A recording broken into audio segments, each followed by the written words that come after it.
بسم اللہ الرحمن الرحیم۔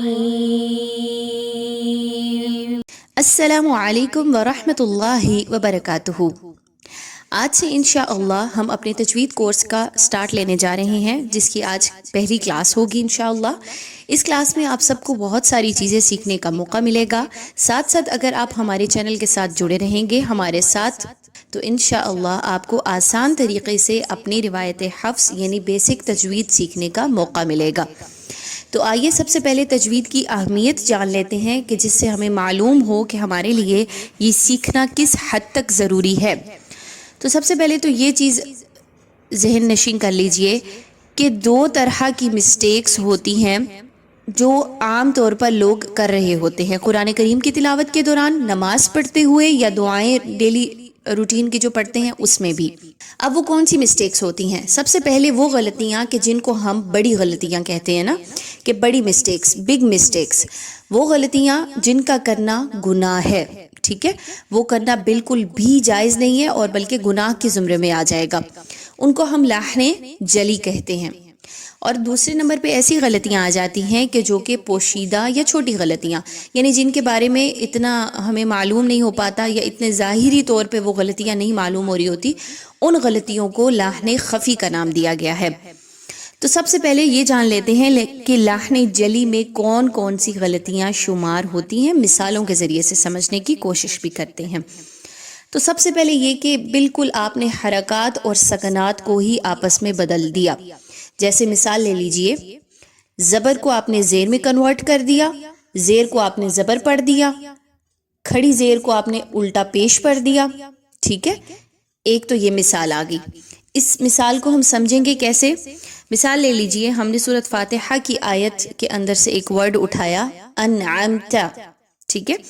اب تا کے اوپر زبر ہے، ہم نے اس کو جب غلطی کی، لاحن جلی کی، یعنی بڑی مسٹیک، تو کیسے لوگ کرتے ہیں؟ انعمت، تا کی زبر کو تا کی پیش میں بدل دیا۔ اسی طرح سے ایک اور مثال کے ذریعے سے سمجھ لیتے ہیں۔ سورہ بقرہ کی مثال لے لیجئے کہ آیت نمبر 2 ہم نے پڑھی، ذَلِكَ الْكِتَابُ لَا رَيْبَ فِيهِ۔ اب اس کو کوئی شخص پڑھے، ذَلِكَ الْكِتَابِ لَا رَيْبَ فِيهِ، تو اس نے کیا کیا؟ کاف کی زبر کو کاف کی زیر میں بدل دیا غلطی سے، با کی پیش کو با کی زیر میں بدل دیا بائی مسٹیک۔ لیکن یاد رکھیے یہ وہ غلطی ہے جو گناہ ہے۔ قرآن کریم کی کسی بھی حرکات یا سکنات کو آپس میں بدل دینا یا غلطی سے بھی اس کو اوپر نیچے کر دینا، یہ درست نہیں ہے، یہ جائز نہیں ہے اور یہ گناہ ہے، ٹھیک ہے۔ اس سے بچنا بہت زیادہ ضروری ہے۔ یعنی اگر آپ تجوید کے بغیر بھی پڑھ رہے ہوتے ہیں تو آپ کو زیر زبر کی مسٹیک نہیں کرنی چاہیے، ٹھیک ہے۔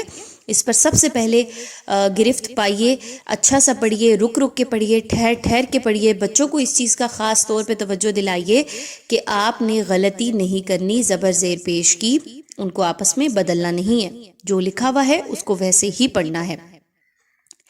دوسری طرح کی مسٹیک آ جاتی ہے کہ آپ نے کسی ایک حرف کو دوسرے حرف میں بدل دیا۔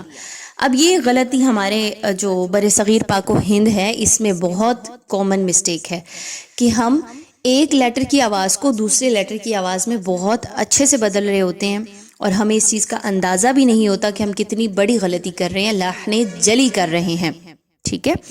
تو کیسے ہوتی ہے لاحن جلی؟ اس مثال کے ذریعے سے سمجھیں گے کہ الحمد، اب فاتحہ کا لفظ ہے الحمد للہ رب العالمین، ٹھیک ہے۔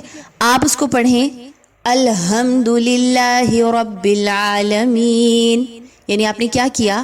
ہا کو ہا میں بدل رہے ہیں، ہا کو ہا کی آواز نکال کے پڑھ رہے ہیں، اور فرق بھی نہیں رکھ رہے، اور آپ کو اس کا پتہ ہی نہیں ہے کہ یہ کتنی بڑی مسٹیک ہے، ٹھیک ہے۔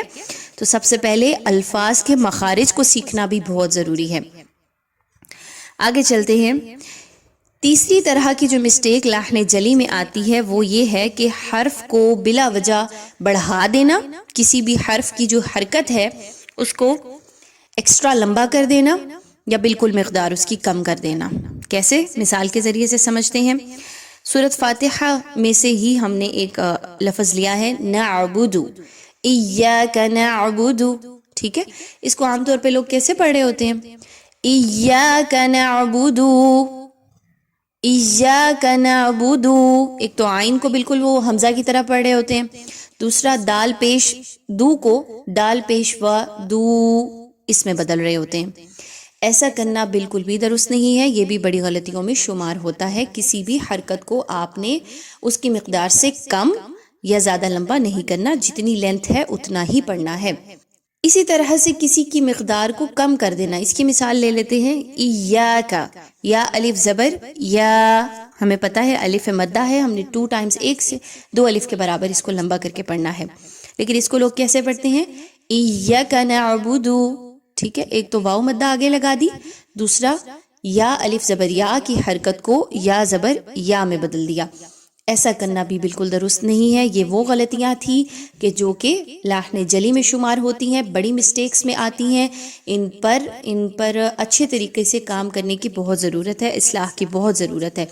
کوشش کیجئے کہ اپنے بچوں کو پہلے دن سے آپ یہ بات سکھائیے کہ زبر کو زیر میں نہیں بدلیں، بہت اچھے سے کینلی اچھے طریقے سے آبزرو کر کے پڑھیں۔ دوسرا یہ کہ لیٹرز کی آواز کو اچھے طریقے سے ان کو پتہ ہو کہ ہا کو کہاں سے نکالنا ہے، ہا کو کہاں سے نکالنا ہے، قاف کہاں سے پڑھی جائے گی، کاف کہاں سے پڑھی جائے گی، ٹھیک ہے۔ اسی طرح سے غین، خا، دال، تا، ذال، زا، یہ سب چیزوں کے فرق ان کو پتہ ہوں تو تب ہی وہ اچھے طریقے سے پڑھ سکیں گے۔ آئیے چلتے ہیں ان غلطیوں کی جانب جن کو لاحن خفی کہا جاتا ہے، یعنی وہ غلطیاں جو چھوٹی اور پوشیدہ ہوں، جن کے بارے میں اتنا علم نہیں ہوتا کہ یہ غلطی ہماری ہو رہی ہے، اور معلوم بھی نہیں ہوتا، بے دہانی میں ہو جاتی ہے۔ وہ غلطیاں ایسی ہوتی ہیں کہ موٹے حروف کو باریک پڑھ دینا اور باریک حروف کو بلا وجہ موٹا کرنا، یعنی کہ تخفیم کے جو لیٹرز ہیں ان کو آپ باریک پڑھ رہے ہیں اور باریک حروف کو آپ پر پڑھ رہے ہیں، یہ غلطیاں آ جاتی ہیں لاحن خفی میں۔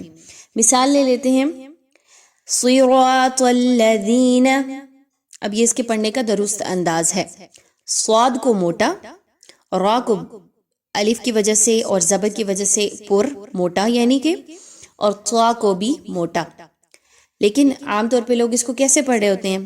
صراط الذین، ذال کو زال میں بدل دیتے ہیں، صاد کو سین میں، را الف زبر را جس کو پر پڑھنا چاہیے اس کو باریک پڑھتے ہیں، طا کو تا میں بدل دیتے ہیں۔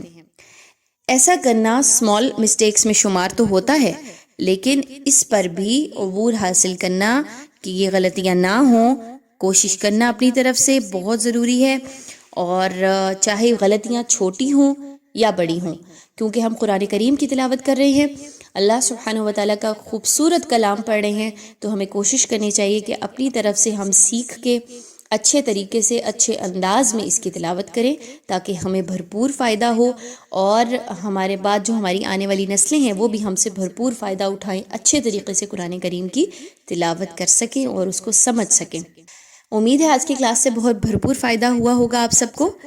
اسی طریقے سے ہمارے ساتھ جڑے رہیے تاکہ آپ کو روایت حفظ آسان انداز میں سیکھنے میں مدد ملے۔ السلام علیکم ورحمۃ اللہ وبرکاتہ۔